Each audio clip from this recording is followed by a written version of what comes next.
සුබ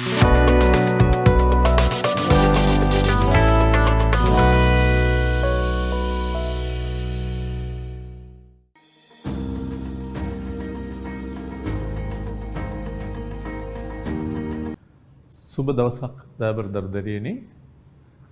අදත් අපි ආර්ථික විද්‍යාවේ ඉතා වැදගත් නිපුණතාවක් වන සාර්ව ආර්ථික සමතුලිතය කියන ඒකයට අදාළව තවත් කොටසක් ඔබත් සමග සාකච්ඡා කරන්නයි බලාපොරොත්තු වෙන්නේ. ඉතින් අපි දැනට සාර්ව ආර්ථික සමතුලිතය හැඳින්නුවා, සමතුලිත ජාතික ආදායම හැඳින්නුවා, ඒකම සමාහාර වියදම පිළිබඳ කතා කරා, ඒකම සමතුලිත ජාතික ආදායම තීරණය වන ආකාරය පිළිබඳව සාකච්ඡා කිරීම කරා. ඉතින් අද අපි ඊටා වැදගත් කොටසකට ආයේ ඔබව එකතු කරන් යන්නේ. ඒ තමයි මේ සාර්වාර්ථික සමතුලිතය විග්‍රහ කිරීමක් කරන්න අධීර තුනක් යටතේ. සාර්වාර්ථික සමතුලිතය අපි පොදුවේ කතා කරා. නමුත් අද අපි කරන්න යන්නේ ඒ සාර්වාර්ථික සමතුලිතය කියන පුළුල් සංකල්පය අධීර තුනක් යටතේ විග්‍රහ කරන්න යන්නේ. ඒ අපේ පහසුව සඳහා මිසක් සැබෑ තත්වයන්ම නොවෙන්න පුළුවන්. ලෝකේ ඔබ දන්නවා අද හැම ආර්ථිකයක්ම වගේ හැම රටක්ම වගේ ලෝකේ අනෙක් රටවල් සමග සම්බන්ධ වෙලා ගනුදෙනු වල යෙදෙනවා. ඒ නිසා එහෙම විදේශ රටක් එක්ක සම්බන්ධ නොවි ඉන්න රටවල් නැති තරම්. හැබැයි අපේ පහසුව සඳහා මේ විග්‍රහයේ පහසුව සඳහා අපි කොටස් තුනක් යටතේ මේ සාකච්ඡාව ගෙනියනවා.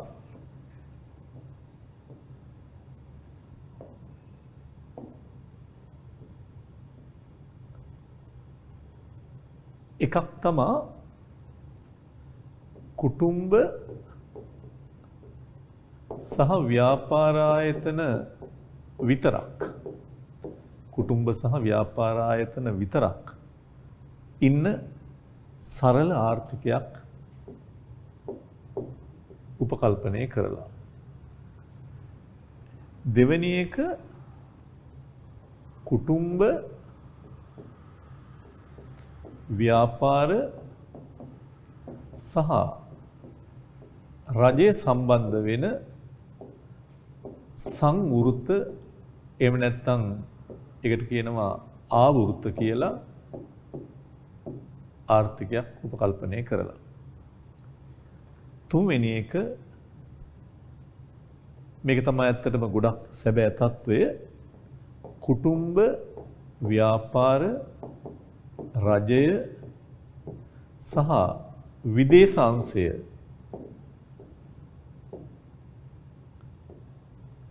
කියන අංශ හතරෙන්ම සමන්විත ආර්ථිකයක් පිළිබඳව. මේකට අපි කියනවා විවෘත ආර්ථිකය. එතකොට අපි මෙන්න මේ අධීර තුන පදනම් කරගෙන වෙන වෙනම සාර්වාර්ථික සමතුලිතය විග්‍රහ කරන්න යන්නේ. ආයෙත් මං කිව්වොත් පළවෙනි එක කුටුම්බ හා ව්‍යාපාර ආයතන කියන අංශ දෙක පමණක් ඉන්න ආර්ථිකයක්. කුටුම්බ ව්‍යාපාර රජය කියන තුනම ඉන්න ආර්ථිකයක්. කුටුම්බ ව්‍යාපාර රජය හා විදේශාංශය කියන අංශ හතරම ඉන්න ආර්ථිකයක්. දැන් ඔබට ප්‍රශ්නයක් තියෙන්න පුළුවන් මේක සංවෘත හෝ ආවෘත කියලා කියනකොට ඇයි මේ වචනේ යෙදුවේ? ඒක විවෘත වෙලා නැහැ ලෝකෙට. ඒක ඔබ අහන්න පුළුවන් එහෙනම් පළවෙනි එක මොකද්ද කියලා. ඇත්තටම පළවෙනි එකත් ආවෘතයි තමයි. පළවෙනි එකත් විදේශ වෙනදාමක් නැහැ. අපි අර පහසුවට මේක සරල ආර්ථිකයක් කියවට මේක සරල සංවෘත ආර්ථිකයක්. සරලයි අංශ දෙකක් විතරක් ඉන්නවා කියන්නේ බොහොම සරල උපකල්පනයක්නේ. ඒ වගේම මේකත් විවෘත වෙලා නැහැ වෙනත් රටවල් එක. සරල සංවෘත කිව්වට වරදක් නැහැ ඒක. නමුත් අර විශේෂත්වයේ පෙන්වන්න තමයි මේක රජයේ සහිත සංවෘත ආර්ථිකයක් කියලා අපි කතා කිරීමක් කරන්නේ. මේක සරල සංවෘත ආර්ථිකය. ඇත්තටම මේ දෙකයි තියෙන්නේ. ඒකට එකක් ඕපන් වෙලා නැති එක. ඒක තමයි සංවෘත හෝ ආවෘත ආර්ථිකය. අනිත් එක විවෘතයි. ඒ නිසා මේ සංවෘත එකේ තමයි පැති දෙකක් තියෙන්නේ සරල හා රජයේ සහිත සංවෘත කියලා. ඉතින් ඒක අපි බලමු වෙන වෙනම එක එක අංශය සැලකිල්ලට අරගෙන. සරල රජයේ සහිත සංවෘත විවෘත. ඔය කුමන ආර්ථිකයක් සම්බන්ධයෙන් වුණත් අපි මේ සමතුලිතය විග්‍රහ කරද්දී ක්‍රම 4ක් යටතේ විග්‍රහ කරන බව ඔබ සිහියේ තියාගන්න ඕනේ. මොකක්ද එකක්? එකක් තමයි සමීකරණ මගින්. ඒ කියන්නේ බීජ ගණිතය. ඊළඟට ලේඛන නොහොත් වගු පාවිච්චි කරලා. ඊළඟට ප්‍රස්තාර ඒ කියන්නේ ජ්‍යාමිතික පැත්තෙන්. අනිත් එක තමයි චක්‍රීය ප්‍රවාහ සටහන ඔස්සේ. මේ ක්‍රම 4ම යටතේ අපි සාර්වාර්ථික සමතුලිතය සරල රජයේ සහිත සංවෘත හා විවෘත ආර්ථික වලට අදාළ කරලා සලකා බැලීමක් කරන්න යනවා. හොඳයි. අපි මුලින්ම ගමු සරල ආර්ථිකයක් පිළිබඳව. සරල ආර්ථිකයක ඉන්නේ ඇත්තටම කුටුම්බ හා ව්‍යාපාරාංශය පමණයි. රජයක් නැහැ, විදේශ ගනුදෙනුත් නැහැ. රජයක් නැහැ, විදේශ අංශයක් නැහැ. ඒ නිසා ආණ්ඩුවේ මැදිහත් වීමක් නැති කුටුම්බ හා ව්‍යාපාරාංශයේ පමණක් ඉන්න ආර්ථිකයක්. මේකත් සංවෘත හෝ ආවෘත ආර්ථිකයක්. ඉස්සෙල්ලාම අපි මෙවැනි සරල ආර්ථිකයක සමස්ත වියදම නොහොත් සමාහාර වියදම පිළිබඳව සලකා බලනවා. සමස්ත වියදමටමයි අපි සමාහාර වියදම කියන්නේ. අපි පුළුල්ව මේ ගැන කලින් කතා කරා. දැන් අපි සරල ආර්ථිකයකට විතරක් අරගෙන සමාහාර වියදම කතා කරන්න යන්නේ. සමස්ත වියදම. ඔබ දන්නවා පුළුල්ව කතා කරොත් සමාහාර වියදම කියන්නේ රටක දල දේශීය නිෂ්පාදිතය සඳහා අපේක්ෂා කරන මුළු ඉල්ලුම. දල දේශීය නිෂ්පාදිතය කියන්නේ කිසියම් කාල පරිච්ඡේදයක් තුළ නේවාසික ආර්ථික ඒක්ක වලින් බිහි කරන ලද වෙළඳ මිලට ගණනය කරපු එකතු වල අගයක්. මෙන්න මේ දලදේශීය නිෂ්පාදිතය සඳහා අපේක්ෂා කරන මුළු ඉල්ලුම මුළු වියදම. ඉතින් මේ ආර්ථිකයේ ඉන්නේ අංශ දෙකයි නම් කුටුම්බ හා ව්‍යාපාර විතර නම් මේ සමස්ත නිමැවුම දලදේශීය නිෂ්පාදිතය සඳහා මේකේ නිපදවන භාණ්ඩ වලට ඉල්ලන්න ඉන්නේ පාර්ශව දෙකයි. එක කොටසක් කුටුම්බ ඉල්ලන්නේ හැම වෙලාවකම පරිභෝජන භාණ්ඩ, අනිත් අය ව්‍යාපාර ආයතන, නිෂ්පාදන ආයතන. කුටුම්බ විසින් පරිභෝජන භාණ්ඩ සඳහා ඉල්ලුමක් ඇති වෙනවා. ඒ වගේම ව්‍යාපාර ආයතන විසින් මේකේ නිපදවන ආයෝජන භාණ්ඩ වලට ඉල්ලීමක් කරනවා. මේ ව්‍යාපාර කියද්දි පෞද්ගලික වෙන්න පුළුවන්, රජයේ වෙන්න පුළුවන්. නමුත් මෙතන සරල හින්දා රජයක් ගැන අපි කතා කරන්නේ නැහැ. එහෙනම් හොඳට මතක තියාගන්න සරල ආර්ථිකයක මේ ආර්ථිකය තුල නිපදවන භාණ්ඩ සඳහා ඉල්ලුම් කිරීමට ඉදිරිපත් වෙන්නේ පාර්ශව දෙකයි. මේකේ ඉන්නේ කුටුම්බයෝ හා ව්‍යාපාර. කුටුම්බයෝ පරිභෝජන භාණ්ඩ වලට ඉල්ලනවා, ව්‍යාපාරිකයෝ ආයෝජන භාණ්ඩ සඳහා ඉල්ලනවා. උල් දන්නවා අවසාන නිෂ්පාදිතයේ කොටස් දෙකයි, පරිභෝජන භාණ්ඩ හා ප්‍රාග්ධන භාණ්ඩ, ආයෝජන භාණ්ඩ. ඒ නිසා මේ සමස්ත ඉල්ලුම සමාහාර වියදම කොටස් දෙකකින් තමයි සමන්විත වෙන්නේ. සීදන අයි කුටුම්බයෝ පරිභෝජන භාණ්ඩ වලට ඉල්ලන එක, ව්‍යාපාර ආයතන ආයෝජනයට ඉල්ලන එක. ඔය ගමම්ම මම සමස්ත ආදායම පිළිබඳවත් කතා කරොත් සමාහාර ආදායම අපි කිව්වා සාර්වාර්ථික සමතුලිතයේදී එක කොන්දේසියක් තමයි y සමානයි e. කේනීසියානු න්‍යායට අනුව e මත y තීරණය වෙනවා. ඒ අනුව හැම වෙලාවකදීම යම් නිමැවුම් මට්ටමක් ඒ පවතින මට්ටමේ නොවෙනස්ව තියෙන ප්‍රවණතාව තමයි සාර්වාර්ථික සමතුලිතය. ඒ නිසා ඒ වෙලාවේ තීරණය වෙච්ච නිමැවුම තමයි සමතුලිත ජාතික ආදායම. ඒ අනුව මේ දෙන්න සමාන වූ කල තමයි සාර්වාර්ථිකයේ සමතුලිත වීමක් වෙන්නේ. ඉතින් එතකොට සමස්ත ආදායම ගැන අපි කතා කරන්නේ ආදායම් ලැබෙන හැටි නෙමෙයි. මේ ආදායම් වියදම එකිනෙකට සමාන හින්දා මේ ආදායම කොයි ආකාරයෙන්ද පරිහරණය කිරීම කරන්න කියන එක පැත්තයි අපි කතා කිරීමක් කරන්නේ. ඊට මේ දෙන්න සමාන බව ඔප්පු කරන්න නම් අපිට බලන්න වෙනවා මිනිස්සු ලබන මේ ආදායම, නිමැවුම මතින් ලැබෙන ආදායම කොහොමද පරිහරණය කරන්නේ, මොනවටද යොදන්නේ? ඒතර ආදායම පරිහරණය කරනවා ආදායමෙන් කොටසක් පරිභෝජනයට වැය කරනවා. තව කොටසක් ඉතුරු කරනවා. මිනිස්සු තමන්ගේ ආදායම් පරිහරණය කරන්නේ ওই දෙකට. කොටසක් පරිභෝජනයේ සඳහා වියදම් කරනවා, අනිත් ටික ඉතුරු කරනවා. ඒ නිසා විශේෂයෙන්ම මෙන්න මේ පැති දෙක පිළිබඳ සරල ආර්ථිකයක ඉස්සෙල්ලා ඔබ අවබෝධ කරගන්න ඉන්න ඕනේ. ඒ නිසා සරලයි කියන්නේ රජය නැති, විදේශ අංශයක් නැති, කුටුම්බ හා ව්‍යාපාර පමණක් ඉන්න ආර්ථිකයක්.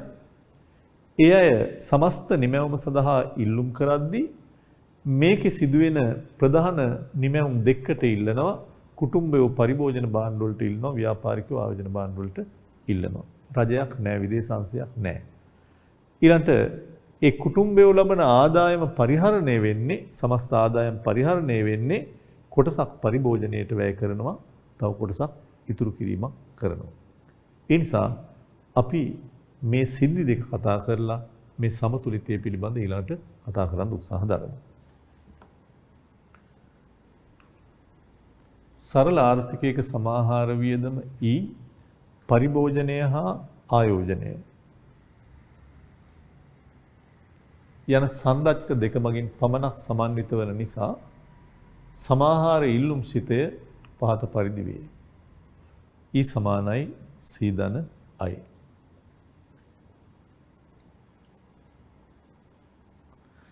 ඊළඟට සමස්ත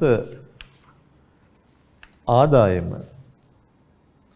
කොයි ආකාරයෙන්ද පරිහරණය වෙන්නේ කියන එකත් අපි ලියාගමු. පරිභෝජනය හා ඉතිරි කිරීමේ කාර්යයන්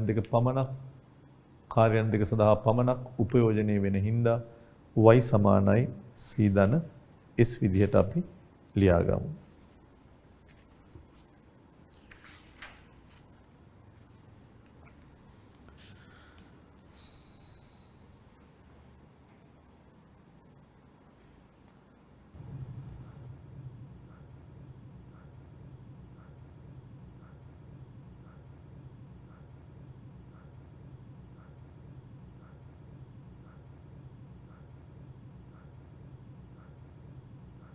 ඊළඟට අපි කතා කරනවා සරල ආර්ථිකයක සමතුලිත කොන්දේසි පිළිබඳව. මේකෙදි උදන්වා සාර්වාර්ථික සමතුලිතයක් කියලා කතා කරන්නේ කිසියම් නිමැවුම් මට්ටමක් ඒ පවතින මට්ටමේම නොවෙනස්ව එල්බ සිටීමේ ප්‍රවණතාව. සමතුලිත නිමැවුම් මට්ටමක් යම් ජාතික ආදායම් මට්ටමක් ඒ පවතින මට්ටමේම උස් පහත් වෙන්නේ නැතුව උච්චාවචනය නොවි ඒ මට්ටමේම පවත්වාගෙන යාමේ తত্ত্বය. එතකොට සරල ආර්ථිකයක සමතුලිත කොන්දේසියේ යටතේ අපි අර මුලින්ම කතා කරා වගේ ප්‍රධාන කොන්දේසි තුනක් ඉටු වෙන්න ඕනේ සමතුලිත වෙන්න. එකක් තමයි y සමානයි E. සමස්ත වියදම අනුව ආදායම හැසිරෙන්න ඕනේ කේන්ස්ගේ න්‍යායට අනුව. දෙවන කොන්දේසිය W සමානයි J. W කියලා අපි කතා කිරීමක් කරන්නේ චක්‍රීය ආදායම් ප්‍රවාහයෙන් ගිලිහීම්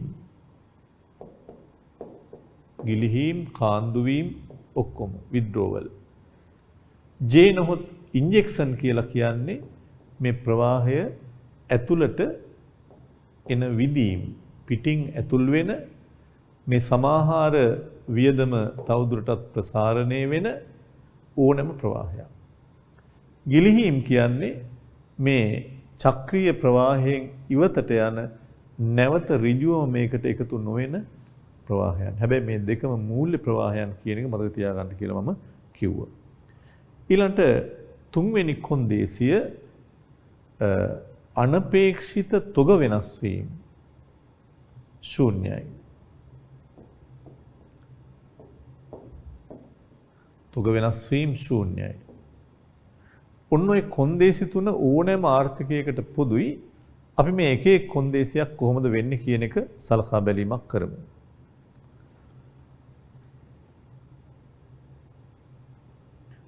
දැන් y සමානයි e කියන කොන්දේසිය මා හිතනවා ඔබ හොඳටම දන්නවා. මේකෙදි අපිට ඔබ දන්නවා e මතනේ y තීරණය වෙන්නේ. ඒතර සමතුලිත ජාතික ආදායම කීයද කියලා ගණනය කරන්න යද්දී අපිට හැම වෙලාවකදීම මේ සමාහාර ඉල්ලුම හැදෙන සීදන i වල තොරතුරු දීලා තියෙනවා නම් e වෙනුවට මම ලිව්වා සීදන i. අපිට පුළුවන් මේ y වල අගය ගණනය කිරීම කරන්න. ඒ නිසා මම මේ කොන්දේසිය පුළුල්ව ලිව්වා. මම ඊළඟ කොන්දේසියත් ඔබට ඔප්පු කරන්න යන්නේ මෙහෙම. දැන් ඔබට ප්‍රශ්නයක් ඇති සමහරට ඇයි මේ සීදනයි විතරක් ලිව්වේ y වල අගය ලිව්වේ නැත්තේ කියලා. මම ඒක හරහා තමයි ඔප්පු කරන්න යන්නේ. ඔබ දන්නවා y සමානයි e වෙනකොට y හැදුනේ c ධන s වලින් ආදායම් පරිහරණය වුණේ කොටසක් පරිභෝජනයේ කොටසක් ඉතුරු. සමස්ත ඉල්ලුම පරිභෝජනය හා ආයෝජනය කියන කොටස් වලින් සමන්විත වෙනවා. ඉතින් මේකේ ඇත්තට මේ c ට c දෙපැත්තම c තියෙන නිසා මේ කැපෙන හින්දා s සමානයි i බවට පත් වෙනවා.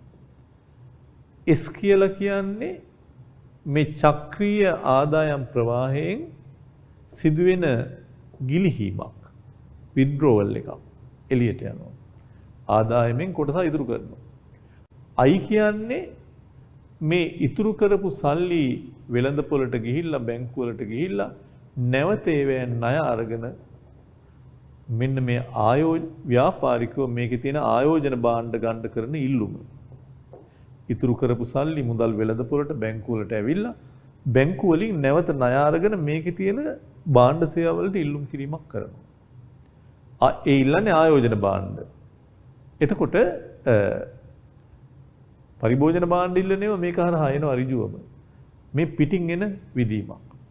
ඒ නිසා හැම වෙලාවකදීම මේ S කියන්නේ ගිලිහීමක්, කාන්දු වීමක්, I කියන්නේ විදීමක්, ඉන්ජෙක්ෂන් එකක්, ඇතුල් වීමක්. ඒ නිසා මේ දෙවෙනි කොන්දේසිය මම ඔප්පු කරා S සමානයි I කියලා. W කියන්නේ S, J කියන්නේ I. එහෙනම් සරල ආර්ථිකයක් සමතුලිත වෙනකොට මේ දෙන්නත් සමාන වෙලා තියෙන්න ඕනේ. මේ දෙන්නත් සමාන වෙලා තියෙන්න ඕනේ. හැබැයි ඔබ මේ කොන්දේසිය ලියනකොට සරල ආර්ථිකයක විභාගෙදී y සමානයි කියලා විතරක් ලියලා එන්න එපා. ඇයි? සරලද සංවෘත්තද විවෘත කියලා හිතන්න බෑනේ එහෙම ලිව්වහම. ඕන එකට පොදුයි. මේ විදිහටයි ලියන්න ඕනේ ඔබේ කොන්දේසිය. ඒතර සරල ආර්ථිකයක විශේෂත්වයේ පෙන්වන්න වෙන්නේ ඊ වල සකස්මෙන් ඊ වල සංයුතියෙන්. ඊට y සමානයි කියන එක සරල සංවෘත විවෘත ඕන එකට පොදු හින්දා. මේකේ ප්‍රශ්නයක් නැහැ. මේකේ සරල වෙනකොට රජය මේ පැත්තෙන් බදු අය කරන්නෙත් නැහැ. රජය වියදම් කරන්නෙත් නැහැ. විදේශ සංසත් නැහැ. අනපේක්ෂිත තොග වෙනස් වීම ශූන්‍යයි.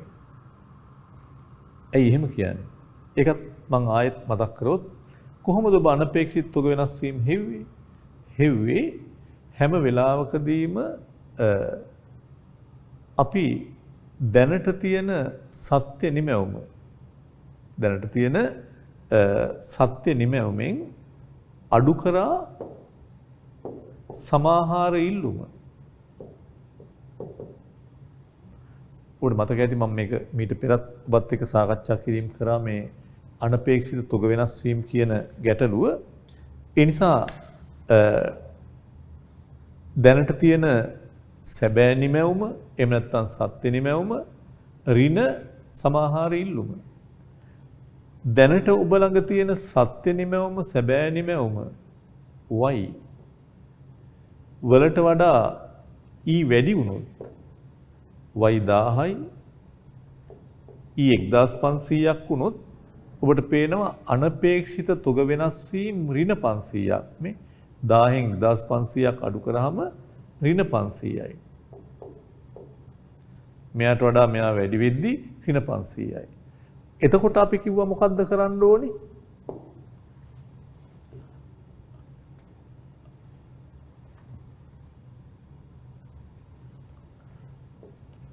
තොග හිඟයක් තියෙන්නේ. ඒ නිසා වහාම නිමැවුම මොනවා කරන්න ඕනේද? වහාම නිමැවුම වැඩි කළ යුතුයි. දැන් අපිට පේනවාද තොග හිඟයක් තියෙන්නේ. ඒ නිසා මෙතන y වලට වඩා e වැඩි. මේක හොයන්නේ සත්‍ය නිමැවුමෙන් සමාහාර ඉල්ලුම අඩු කරනවා කියන්නේ y ඍණ e. y ඍණ e. ඒක තමයි මේක එන්නේ. නමුත් දැන් මෙතන y වලට වඩා e වැඩි. ඒ නිසා තොග හිඟයක් තියෙනවා. වහාම නිමැවුම ප්‍රසාරණය කරන්න ඕනේ, වැඩි කරන්න ඕනේ. right? ඒ වගේම මේකේ අනිත් පැත්ත වුණොත් y වලට වඩා e අඩු වුණොත් මෙයා 1000යි, මෙයා 800යි.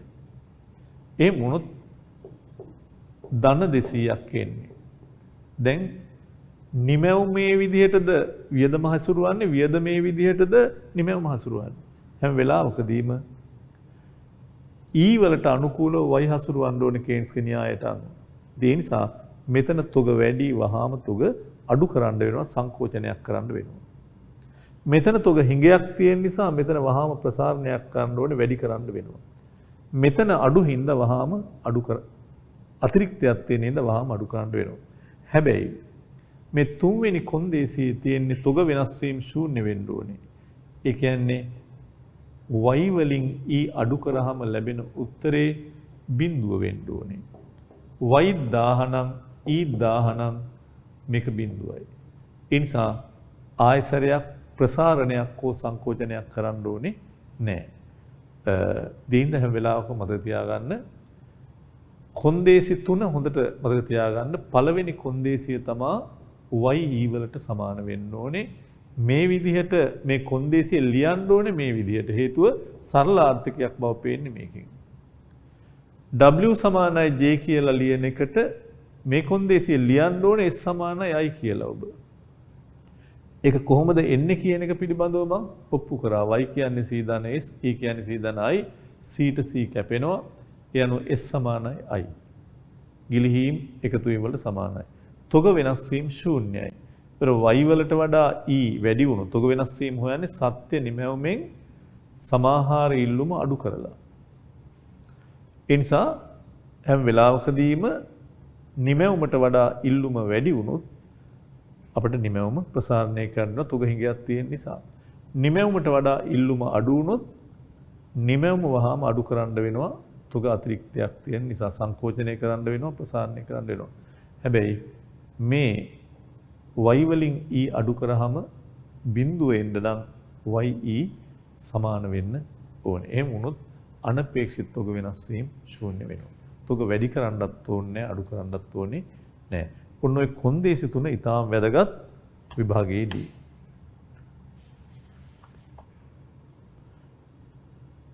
සරල ආර්ථික එක සමතලිත කොන්දේසි.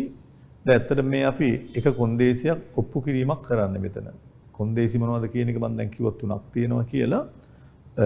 එක කොන්දේසියක් තමයි y සමානයි e කියන කොන්දේසිය.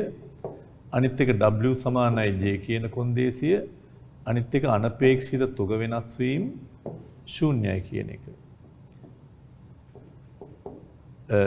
y ඍණ e සමානයි බිඳුවයි කියන එක. මේව ඇත්තටම ඕනෑම ආර්ථිකයකට පොදුයිනේ. y සමානයි e, w සමානයි j, අනපේක්ෂිත තොග වෙනස් වීම ශූන්‍ය ඕනෑම එකකට පොදුයි. ඉතින් අපි මේ සරල ආර්ථිකයක මේක සරලාර්ථිකයට පමණක් මේ කොයි ආකාරයෙන්ද අදාළ වෙන්නේ කියන එක පොඩි ඔප්පු කිරීමක් කරන්නයි මේ යන්නේ. සමාහාර ආදායම y සමාහාර වියදම e. y කියන්නේ c ධන s ඔබ දන්නවා, e කියන්නේ c ධන i. y කියන්නේ c ධන s, e කියන්නේ c ධන i. මේකේ c ට c කැපුණාම ඉතුරු වෙන්නේ s සමානයි i.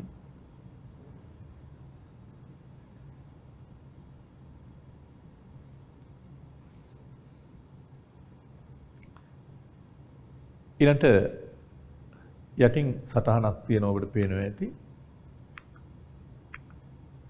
ඉතුරුම් වියදම් ප්‍රවාහයෙන් ගිලිහීමක් වන අතර ආයෝජන වියදම් ප්‍රවාහයට එකතු වීමක්.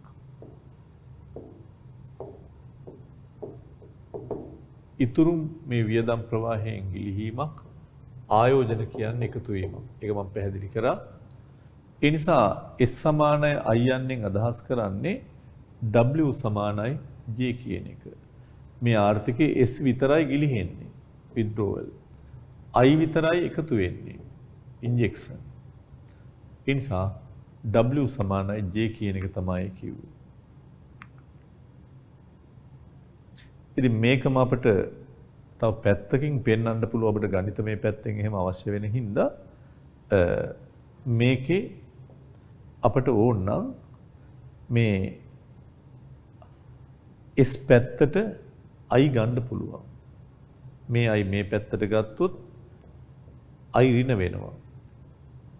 ඒතර ඉතුරුම් ආයෝජන අතර යම් පරතරයක් වේද ඒක බිඳුවයි. ඒ කියන්නේ මේ දෙන්න සමානයි කියන එක තමයි. S වලාගේ 100 නම් I වලාගේත් 100 නම් මේ ධන 100 මේ පැත්තට ගද්දි ඍණ 100 වෙනවා. 100න් 100ක් බිඳුවයි. ඒ නිසා ඒ කොන්දේසියත් ඕනනම් වෙන විදිහකට අපිට ලියන්න පුළුවන්.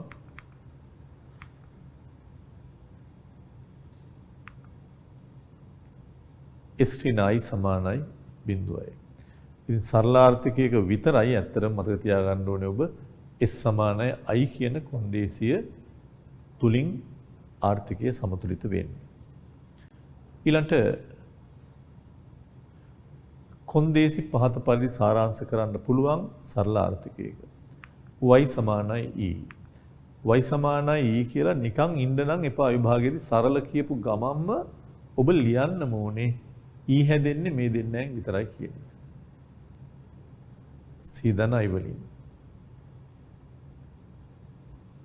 සමස්ත ආදායම සමානයි වියදම. කියන්නේ වියදම මත තමයි ආදායම තීරණය වෙන්නේ. ඒ නිසා අපි වියදම් පැත්ත සම්පූර්ණයෙන්ම විශ්ලේෂණය කරලා තියෙනවා. ඉතුරුම් ආයෝජන පරතරය මම හිතනවා ඒක ලියා ගන්න ඇති ඔබ y සමානයි e, y සමානයි c ධන i. ඊළඟට දෙවෙනි කොන්දේසිය අපි ලියා ගන්නවා ගිලිහීම් සමානයි එකතු වීම. s සමානයි i. මේක විතරක් ලියලා ඉන්න එපා, මේක ලියන්නම ඕනේ. නැත්තම් සරලාර්ථකයේ බව පේන්නේ නැහැ. ඉතුරුම් ආයෝජන පරතරය ශූන්‍යයි. S ඍණ I සමානයි බිඳුවයි. අනපේක්ෂිත තුග වෙනස් වීම ශූන්‍යයි කියන එකත් මේකටත් අදාළයි. ඒක ඕනෑම ආර්ථිකයකට පොදු එකක්. එතකොට උදාහරණයක් තියෙනවා ඔබට. එක්තරා කල්පිත ආර්ථිකයක ආර්ථිකය සම්බන්ධයෙන් පහත තොරතුරු දීලා තියෙන ඔක්කොම රුපියල් බිලියන වලින් දීලා තියෙන්නේ. පරිභෝජන සිතය C සමානයි 200.8යි ආයෝජනයේ 400යි. පහත් දැක්වෙන ක්‍රම වලට සමතුලිත ජාතික ආදායම නිරූපණය කරන්න කියලා කියනවා. දැන් ඉතින් පළවෙනි එකේ තියෙන්නේ වීජ ගණිතමය ආකාරයට සාර්වාර්ථික සමතුලිතය නිරූපණය කිරීම. වීජ ගණිතමය ආකාරයට ක්‍රම දෙකක් යටතේ මේක ඔප්පු කරන්න පුළුවන්. එක ආකාරයක් තමයි y සමානයි e කියන කොන්දේසිය. මේක. අනිත් කොන්දේසිය තමයි ඔබ දන්නවා s සමානයි i කියන කොන්දේසිය. මේ ඕනම ක්‍රමයකට ඔප්පු කරන්න පුළුවන්. ඉතින් අපිට විභාගයේදී තොරතුරු දෙන්නේ E. හේතුව E මත තමයි y තීරණය වෙන්නේ. ඒ නිසා E හැදෙන හැටි අපි දන්නවා. E හැදෙන්නේ C ධන I වලින්. C අපිට දීලා තියෙනවා 200 ධන 0.8y. පළවෙනි එක මං හදන විදිය බලන් ඉඳලා ඊට පස්සේ ඔයගොල්ලෝ හදන්න ඕනේ මාත් එක්ක. I වල අගයත් අපිට දීලා තියෙනවා I 400යි. ඒ අනුව y සමානයි 200යි 400යි කියන්නේ 600යි ධන 0.8y. ඊළඟ 0.8y සමාන ලකුණෙන් වම් පැත්තට ගන්නවා එක જાතිය දෙන්නෙක් අපි දකින්න ඉන්න නිසා. 0.8y මේ පැත්තට ගද්දි එක ඍණාගයක් බවට පත් වෙනවා. 600යි. එකෙන් 0.8y අඩු වුණාම මෙතන එකක් තියෙනවනේ 0.2y සමානයි 600යි. y වල අගයනේ අපිට දැන් හොයන්න ඕනේ සමතුලිත ජාතික ආදායම හොයන්න කියන්නේ y. එතකොට y වල අගය හොයන්න මේ පැත්තත් 0.2කින් බෙදනවා එහා පැත්තත් 0.2කින් බෙදනවා. මේ පැත්ත බෙදුවහම y විතරයි ඉතුරු වෙන්නේ 600 0.2කින් බෙදන්න තියෙන්නේ. දැන් ඔබට පහසු ලේසිම ක්‍රම පාවිච්චි කරන්න. ඒ තමයි 600 0.2කින් බෙදනවා කියලා කියන්නේ ඔබ දන්නවා 0.2ක් කියලා කියන්නේ 10න් 2යි කියන එකනේ. 0.2ක් කියලා කියන්නේ දශම තිත අයින් වෙනවා. මෙතන බිඳුව දැම්මම 10න් 2යි. එතකොට 10න් 2කින් බෙදනවා කියන්නේ 2න් 10න් වැඩි කරනවා කියන එක. 600 බෙදීම 0.2 කියන්නේ 600 10න් 2කින් බෙදනවා. 10න් 2කින් බෙදනවා කියන්නේ 2න් 10න් වැඩි කරනවා. ඒ කියන්නේ 6000 බෙදීම 2 3000යි. ඒ නිසා මෙතන අගය y සමානයි 3000යි. ඔබ බෙදා ගන්න සරල ක්‍රම මතක තියාගන්න. ඊළඟට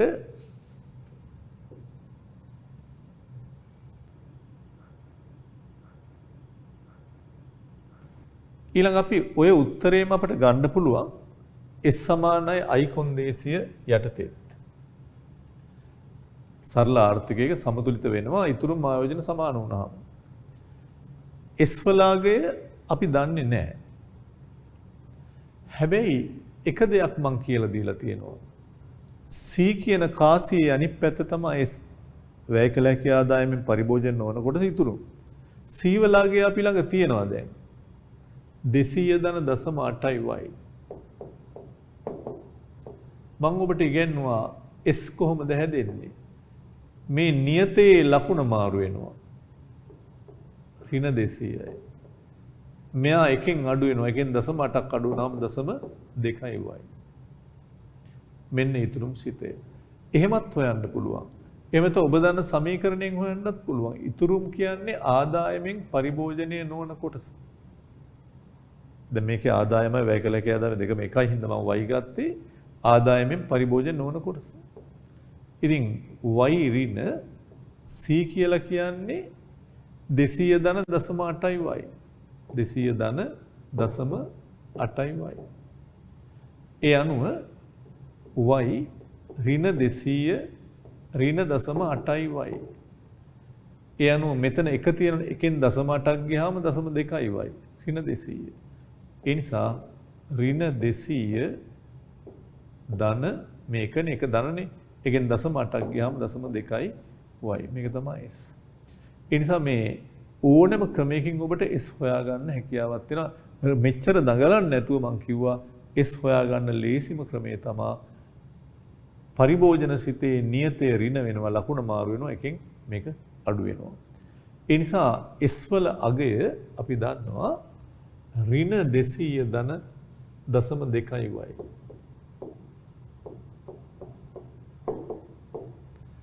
I වලාගේ අපිට දීලා තියෙනවා 400ක්. ඒ අනුවත් අපිට පුළුවන් හොයාගන්න ඍණ 200 එහා පැත්තට ගදී ධන 200 වෙනවා 0.2y සමානයි 600යි. y සමානයි හොයන්න දෙපැත්තම 0.2කින් බෙදනවා. මේ පැත්ත දශම දෙකෙන් බෙදුවාම දශම දෙක අයින් වෙනවා. 600 දශම දෙකෙන් බෙදනවා කියන්නේ 10න් දෙකෙන් බෙදනවා කියන්නේ 2න් 10න් වැඩි කරනවා කියන එක y සමානයි 3000යි. මේ ක්‍රමෙත් ගන්න පුළුවන්, මේ ක්‍රමෙත් ගන්න පුළුවන්. ඉතින් ඔබ පළවෙනි ගණන මම ඔබත් සමග හදන. ඒ නිසා ඔබට පුළුවන් මාත් එක්ක මේ ටික ලියාගෙන යන්න. මේක ක්‍රමයක් y සමානයි e දෙපැත්ත ඔබේ වෙනම දීලා තියෙනවා ඉඩ. c වෙනුවට දානවා 200.8යි y i 400යි. ඉක්මනින් ලියන්න. y සමානයි 400 200 600යි 600.8යි y. දශම 8යි y සමාන ලකුණෙන් වම් පැත්තට ගන්නවා එයාගේ ජාතියේ කෙනෙක් ඉන්න නිසා. මෙතන 1යි y වලින් දශම 8යි y ගියාම දශම 2යි y සමානයි 600යි y සමානයි දශම දෙකෙන් බෙදනවා දෙපැත්තම 600 දශම දෙකෙන් බෙදනවා කියන්නේ 10න් දෙකෙන් බෙදනවා. ඒ කියන්නේ බිලියන රුපියල් බිලියන 3000යි.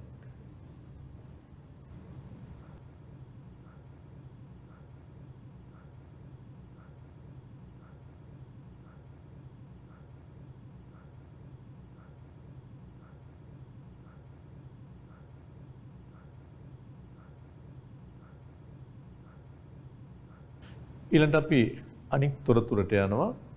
ඒ තමයි S සමානයි I කියන කොන්දේසිය සරල ආර්ථිකයට සුවිශේෂ වූ කොන්දේසියක්. ඒ තමයි ගිලිහීම් එකතු වීම ප්‍රවේශය. එහෙම නැත්නම් මේ S කිව්වේ අපි දන්නවා W කියපු එක, I කිව්වේ J කියපු එක. ඒක සරල ආර්ථිකයකට තමයි S සමානයි I බවට පත් උනේ. S හොයන හැටිත් මේක කියලා තියෙනවා y සමානයි y ඍණ c. y ඍණ c. y වලින් c අඩු වෙන්න ඕනේ.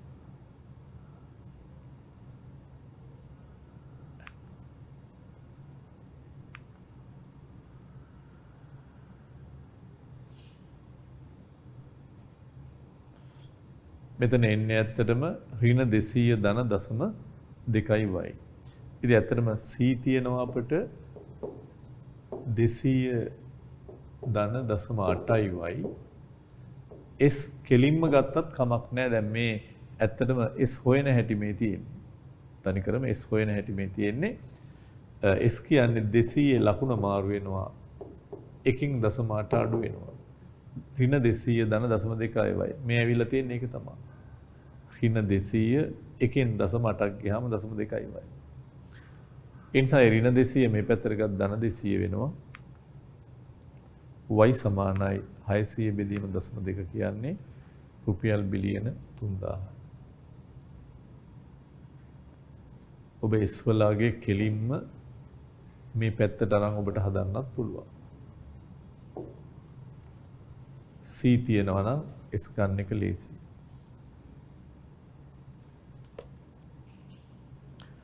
ඒ අනුව යටින් ඔබ ලියා ගන්න ඕනේ. යට අන්තිම ඉරේ ලියන්න හිස් ඉරේ මෙම ආර්ථිකයේ සමතුලිත ජාතික ආදායම රුපියල් බිලියන 3000යි කියලා. මෙම ආර්ථිකයේ සමතුලිත ජාතික ආදායම රුපියල් බිලියන 3000යි.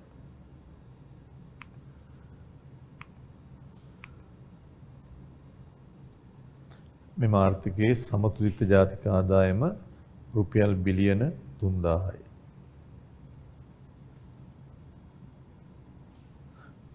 ඔබ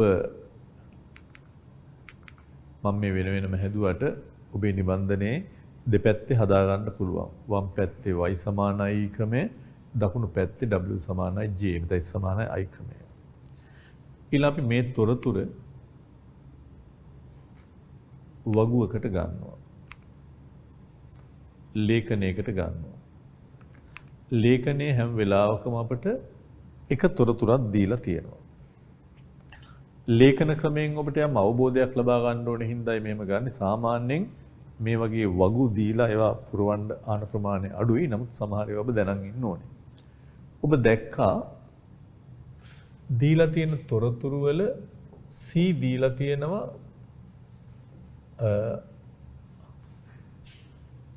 සීවලගේ 200.8යි y. C දීලා තියෙනවා 200.8යි y.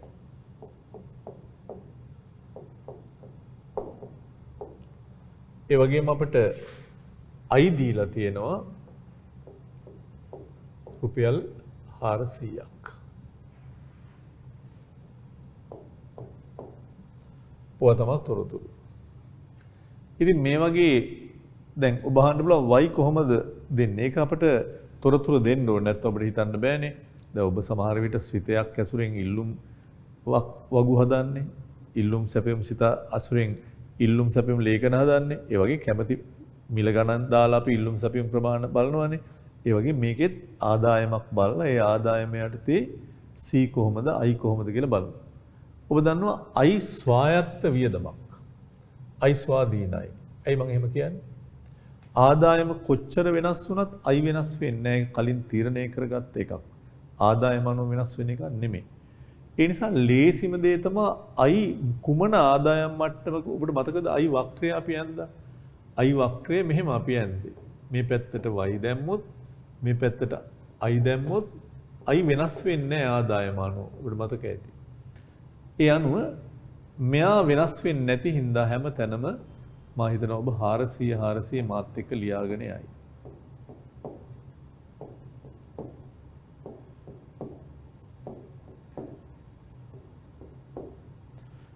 ඊළඟ දීලා තියෙන තොරතුරු වල C තියෙනවා අපි ළඟ. බිඳුව දැම්මොත් කීයද? C වලට අදාළ තොරතුරු වල y බිඳුවයි. y වලට බිඳුව දැම්මොත් බිඳුව දශමාටෙන් වැඩි කරාම බිඳුවයි. එහෙනම් මෙතන උත්තරේ 200යි. ආදායම 7ක්වත් නැතුවත් 200ක් පරිභෝජනය කරලා. y වලට 1000 දැම්මොත් මේ y වල අගයට 1000 දැම්මොත් 1000 දශමාටෙන් වැඩි කරනවා කියලා කියන්නේ බිඳුවක් අයින් කරොත් දශම ස්ථානට 100ටෙන් වැඩි වෙනවා. 800යි 200යි 1000යි. දැන් එක දෙයක් අපිට පැහැදිලි මෙතන සමාන පරිමාණයෙන් වැඩි වෙලා තියෙන හින්දා මේකත් වැඩි වෙන්න ඕනේ සමාන පරිමාණයෙන්. ඕන අපිට තව එකක් හදලා බලන්න පුළුවන්. 2000 මෙතෙන්ට දැම්මොත් y වලට 2000 දැම්මොත් 2000 දශමාටෙන් වැඩි වෙනවා කියලා කියන්නේ 208න් වැඩි වෙන එක 1600යි 200යි 1800යි. එන අපිට පේනවා ඇති හරියටම 800 වැඩි වෙගෙන යනවා. එහෙනම් මෙතන 2600යි. මෙතන 3400යි. 800ක් වැඩි වුණාම 4200යි. 800ක් වැඩි වුණාම 5000යි. 800 බැගින් වැඩි වෙනවා. හැබැයි එහෙම වෙන්නේ මෙතනත් සමානව වැඩි වුණොත් විතරයි. හොඳට මතක තියාගන්න. ඊළඟට ඔබ පුළුවන් තරම් මේ හැදෙන ඒවත් ඔබම යොදා ගන්න පුළුවන් නම් ඔබට හොඳයි. දැන් I හැදෙන්නේ කොහොමද කියලා එතනම දා ගන්න. ඒක ඔබට ලේසි. I හැදෙන්නේ C ධන I වලින්. I හැදෙන්නේ C ධන I. C තියෙනවා I තියෙනවා නම් ඔබට මේ අගේ ගන්න පුළුවන්නේ 200යි 400යි 600යි. C ධන I. I හැදෙන හැටි. ඒක ලියා ගන්න. 1400යි. ඉතින් එයත් 800 නේ වැඩි වෙන්න හේතුව මෙයා වෙනස් වෙන්නේ නැති හින්දා. ඒ නිසා මෙතන 2200යි. මෙතන 3000යි. 3800යි. 4600යි. 5400යි. ඉතුරුම් එන හැටිත් ඔබට ලියා ගන්න පුළුවන්. ආදායමෙන් පරිභෝජනය නොවන කොටස තමයි ඉතුරු. වෛරින C. ආදායමෙන් පරිභෝජන බිඳුවෙන් 200ක් ඍණ 200යි. 1000න් 1000 බිඳුවයි. දැන් මේවා තේරෙනවනේ. ආදායම 7ක්වත් නැතුවත් 200ක් පරිභෝජනය කරලා තියෙන්නේ කොහෙන්ද? ඒ තමයිම පරිභෝජනය. ආදායම ඇතත් නැත් පරිභෝජනය කරන්න ඕනේ. ඒ මිනිස්සු ඉතුරු කරපුවෙන් ගන්නකොට ඉතුරු අඩු වෙනවා. 2000න් 1800ක් 200යි. 3000න් 2600ක් 400යි. 4000න් 3400ක් 600යි. දැන් අපිට පේනවාද කීයද වැඩි වෙන්නේ? 200. එහෙනම් 800යි 1000යි. අනපේක්ෂිත තොග වෙනස් වීම. ඒන සූත්‍රයත් ඔබ ලියා ගන්න පුළුවන්. ඔබට මතක ඇති මම සූත්‍රය කිව්වා මීට පෙර අනපේක්ෂිත තොග වෙනස් වීම කියලා සැබෑ ආදායමෙන් E අඩු වෙන්න ඕනේ. වෛරින E. එතකොට මතක ඇති ඒක. Y තියනවා අපි ළඟ E තියනවා අපි ළඟ. බිඳුවෙන් 600ක් ඍණ 600යි. 1000න් 1400ක් ඍණ 400යි. 2000න් 2200ක් ඍණ 200යි. 3000න් 3000ක් අඩු වුණාම බිඳුවයි. එතන වෙනසක් තියෙන බව පේනවා. 4000න් 3800ක් ධන 200යි. එතකොට පේනවා 200 වෙනස් වෙන ගතියක් තියෙනවා. 5000න් 4600ක් 400යි 600යි. මම හිතනවා ඔබට මේ සාර්වාර්ථිකයේ පාඩම හොඳට ඔලුවට ගියොත් ඇත්තටම මේක ලේසිම මාතෘකාවක් වෙයි. ගොඩක් වෙලා යන්නේ නැතුව ඔබට පාඩම් කරලා ඉවර කරන්න පුළුවන් මාතෘකාවක් වෙනවා. ඉතින් එන ක්‍රමය ඔබ කොහොමද කියන එක පිළිබඳ අවබෝධයක් ලබා ගන්න එක විතරයි වැදගත් වීමක් වෙන්නේ. දැන් නිමැවුම වැඩි හෝ අඩු වෙන එක. දැන් මෙතන ආදායමට වඩා වියදම වැඩි. ඒකයි මේක ඍණ වෙලා තියෙන්නේ. ඒ කියන්නේ ඉල්ලුම වැඩි, නිමැවුම අඩුයි. එහෙනම් නිමැවුම වහාම ප්‍රසාරණය මේ තොග හිඟයක් තියෙන්නේ. ඍණ කියන්නේ හිඟයක්. හිඟයක් නම් මොකද්ද කරන්න ඕනේ? වැඩි කරන්න ඕනේ. එහෙනම් නිමැවුම වැඩි වෙනවා. එහෙම නැත්නම් ප්‍රසාරණය කරන්න වෙනවා. හිඟ තියෙන හැම වෙලාවකම නිමැවුම වැඩි වෙනවා, ප්‍රසාරණය කරන්න වෙනවා. බිඳුවක් තියෙන වෙලාවේදී නිමැවුම වැඩි කරන්නත් ඕනේ, අඩු කරන්නත් ඕනේ. වෙනස් නොකරයි, වෙනස් නොවේ. හැබැයි මේ y වලට වඩා e අඩුයි. ඒ කියන්නේ ඉල්ලුම අඩුයි නිමැවුමට වඩා. එහෙනම් කේන්ස්ගේ න්‍යායට අනුව ඉල්ලුම අනුව තමයි නිමැවුම තීරණය වෙන්නේ. දැන් ඉල්ලුමට වඩා මෙතන උඩ පේනවා ඇති ධන 200ක් කියන්නේ y වැඩි e වලට වඩා. ඉල්ලනට වඩා නිෂ්පාදනය වැඩි. එහෙනම් වහාම නිමැවුම අඩු කරන්න ඕනේ. වහාම අතිරික්ත තොග තියෙන්නේ. මේ තොග හිඟ වෙලාවට වැඩි කරන්න ඕනේ. අතිරික්ත වෙලාවට වහාම අඩු කරන්න ඕනේ. සංකෝචනය කරන්න ඕනේ. අඩු වේ. හැබැයි තොග වෙනස් වීම ශූන්‍ය වෙන්නේ සමතුලිතයේදී. ඒතර නිමැවුම් ප්‍රසාරණයක් හෝ සංකෝචනයක් කරන්න ඕනේ නැති සමතුලිතයේදී. සමතුලිතයේදී අනිත් කොන්දේසිය ඔබ දන්නවා S සමානයි I. එහෙනම් S I වලට සමාන වෙන්නේ මේ පේළියේ විතරයි. අනිත් කොන්දේසිය තමයි y සමානයි e. මෙන්න y මෙන්න e. එහෙනම් y e වලට සමාන වෙන්නේ s i වලට සමාන වෙන්නේ අනපේක්ෂිත තොග වෙනස් වීම ශූන්‍ය වෙන්නේ සමතුලිතයේදී. එහෙනම් මේ තොරතුරට අනුව මේ තමයි අපේ සමතුලිත ජාතික නිමැවුම පෙන්눔 කරන තීරුව. මම හිතනවා ඒක ඔබට තනියෙන් උනත් කරගන්න හැකියාවක් තියෙයි. C 200 ධන 0.8යි වයි නිසා බිඳුවේදී 200මයි 1000යි එමෙ යනවා. මයින් හැටි ඔබට පෙන්වුවා I වෙනස් වෙන්නේ නැහැ ආදායම් අනුව. I 400යි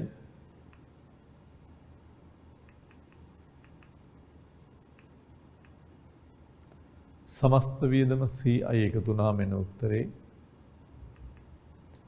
C ධන I 600යි.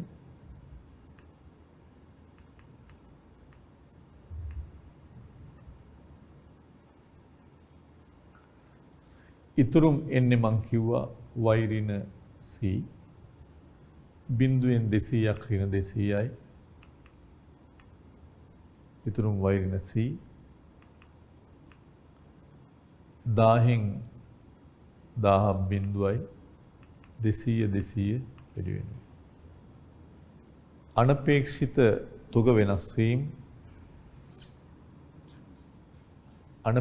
තුග වෙනස් වීම මේක එන්නේ සැබෑ නිමැවුමෙන් සමාහාර ඉල්ලුම අඩු කරලා ඒතර y බිඳුවයි e 600යි නිමැවුමට වඩා ඉල්ලන ගාන වැඩි වෙනකොට නිතරම ඉල්ලන ගානට අනුකූලව නිමැවුම හැඩ ගහන්න වෙනවා. නිමැවුමේ හිඟයක් තියෙනවා. ඒ නිමැවුම තියෙන්නේ බිඳුවයි ඉල්ලනවා 600ක්. එහෙනම් වහාම නිමැවුම වැඩි කරන්න වෙනවා මේ හිඟය නතර කරන්න.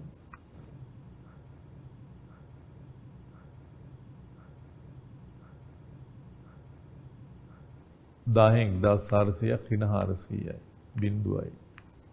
කොහොම යන්නේ? තොග හිඟ වෙනකොට තොග වැඩි කරන්න ඕනේ. අතිරික්ත තියෙනකොට වහාම අඩු කරන්න ඕනේ.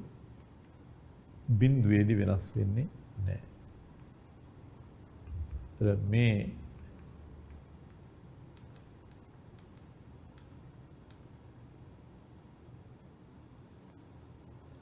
තීරුවට ඔබ ඉරක් ගහගත්තට කමක් නැහැ.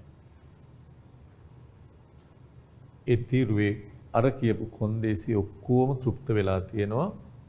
y e වලට සමාන වෙලා තියෙනවා. පළවෙනි කොන්දේසිය හරි ගිහිල්ලා ආයේ s i වලට සමාන වෙලා තියෙනවා. ඊළඟ කොන්දේසියත් හරි ගිහිල්ලා අනපේක්ෂිත තොග වෙනස් වීම ශූන්‍ය වෙලා තියෙනවා. ඒ නිසා මේ කොන්දේසි තුනම තෘප්ත වෙලා තියෙනවා ඒ වෙලාවේ.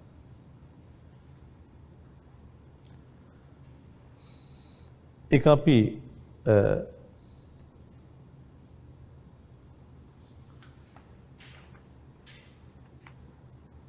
පිටුවංක 40 යටතේ ඔප්පු කිරීමක් කරගමු.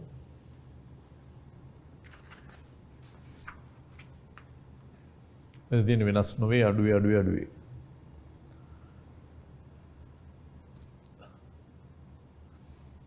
යටින් කියනවා ඉහත ලේඛනයට අනුව සමතුලිත ජාතික ආදායම රුපියල් බිලියන 3000ක් වේ. මක් නිසාදයක් එම ආදායම් මට්ටමේදී ඒක ඔබ ලියා ගන්න ඕනේ y සමානයි e වෙනවා.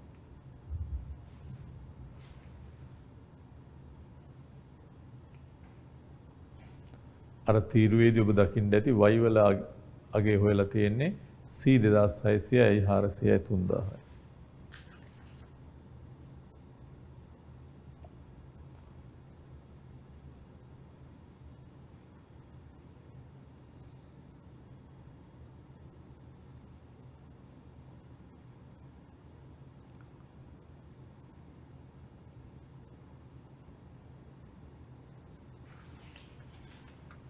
ඒ 2600යි 400යි ආවේ ඔබට පේනවද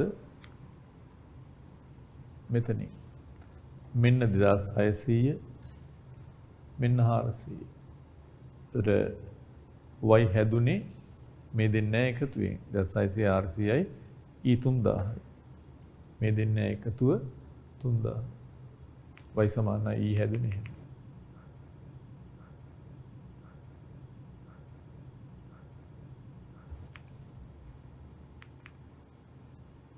ඊළඟට ලියන්න ගිලිහීම් එකතු වීම w සමානයි j s සමානයි i s 400යි i 400යි ඒ සමතුලිත තීරුවේ මේ ඔක්කොම පේනවා අනපේක්ෂිත තොග වෙනස් වීම ශූන්‍යයි නිමැවුම අඩු හෝ වැඩි වීමට පෙළඹක් නැහැ ප්‍රසාරණයකුත් නැහැ සංකෝචනයකුත් නැහැ